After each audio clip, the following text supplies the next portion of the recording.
Binibigyang kulay ng ilang netizen ang pagkawala ni Shuvi Estrata sa latest episode ng noontime show ni Vice Ganda. For some time kasi ay puring-puri niya ang dating housemate. Kasama rin ito sa MMFF movie ni Vice. Pero nasplok na si Shuvi pala ang isang certified DDS. Nag-resurface rin ang lumang post ni Shuvi na di umano'y nag-okray kay Vice dahil sa pag-away nito kay Kibuloy. Dahil dito, nakukuyog din ang tinaguriang starlet no more na bumongga ang karir sa shows at endorsement dahil sa partisipasyon niya sa bahay ni Kuya. Viral naman ang naging mensahe ng uncle ni Shuvi na nagsasabing hindi dapat nito pagsisihan ang support na ibinibigay kay Digong na tinawag niyang greatest president.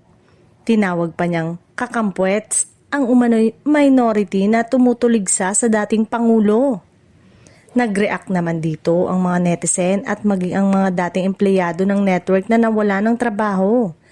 May hanash din si Shuvi na as much as possible ay iniiwasan niyang magsalita tungkol sa politics. Sa kaso naman ni Vice, aware naman ang Madam People na sensitibo ito kapag pinag-uusapan ang mga taong instrumental sa pagsasara ng ABS-CBN. Trending din ang cryptic post niya na "You cannot change what you refuse to confront." Nabasa ng mga nagmamarisol ay patama kay Shuvi. Ito ang ilan sa kanilang hirit. All kapamilya artists and employees, ex-employees are sensitive pagdating sa shutdown.